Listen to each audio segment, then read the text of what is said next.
I'm the teen librarian at the Davis County Public Library. My name is Sarah, and today I am going to show you how to sew a zombie plush. So let's look at the materials that are going to come in your zombie plush kit. You've got 2 felt body pieces. We got 1 heart piece, 1 brain piece, 1 button eyeball, a needle and thread, and then some fiberfill stuffing. So to start with, I'm going to show you how to attach the eye, the heart, and the brain to the front of your zombie plush. So let's go ahead and thread our needle. What you'll do is you'll put the thread through the eye of the needle, pull it a little way through like this, and then you'll need to tie a knot in the other end of the thread to keep it from pulling through all the way when you're sewing. Depending on the size of your knot, you may actually need to double knot it because the knot does need to be big enough so that there's no danger of the thread pulling all the way through. This is probably a good size. So now that we've got our needle threaded, we're going to start by sewing the heart. So you can just position the heart wherever you want it on the body of your little zombie here. And then you're going to come from the back with your needle.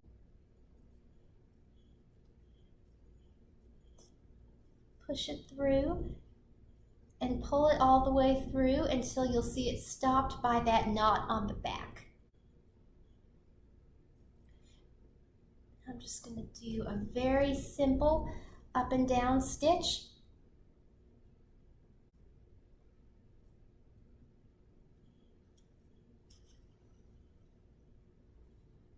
And if your thread gets tangled at the back, which can sometimes happen with long pieces, just make sure that it's untangled before you pull it through. Okay, so now we've got our heart sewn on. Now it's time to sew on the brain. And with this, I'm going to use really big kind of squiggly stitches because it's going to look like the veins in the brain. And you can there's no wrong way to do it. You can kind of sew it on however you like.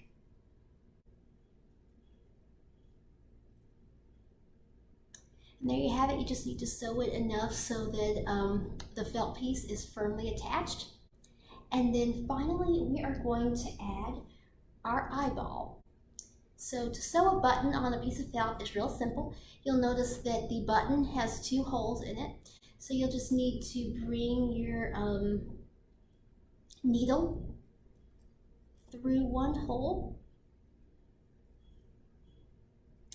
and back through the other. Now that we've got all of our front pieces attached, you may end up with a little bit of excess string at the back. So what you can do is just snip it off pretty close to the end and then just knot it in the back so it won't pull back through.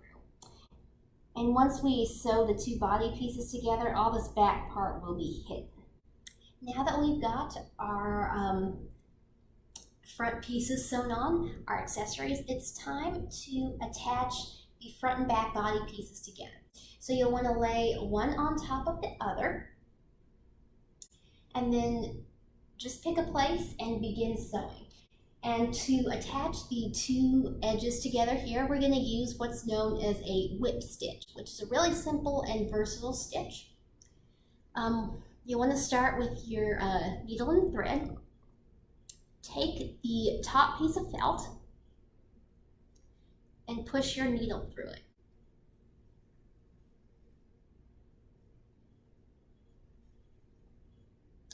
And that way the little knot at the end will be hidden inside the final piece. And now to make our first whip stitch, what you're going to do is just push the needle and thread through and pull it through from back to front. That is the first whip stitch right there. And then you're just going to keep going through, pushing from the back to the front, making sure that your thread doesn't get tangled.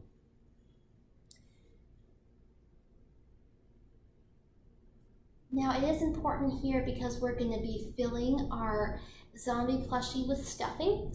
You want to make sure that the stitches are close enough together that the stuffing won't kind of ooze out of the sides.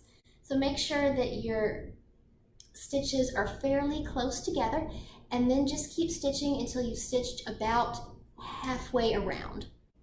Now I've sewn my little zombie plush most of the way around, but I've still left a gap here because this is where we are going to add the fiber fill stuffing. So it's completely up to you how much you want to stuff your little zombie plush. Some people want a lot of stuffing, some people just want it not a whole lot, so just stuff it to whatever thickness you desire. So once you've got as much stuffing in your little zombie plush as you want, the final step is to finish sewing them up all the way around. And there you have it, a spooky zombie plushie to keep you company this Halloween season.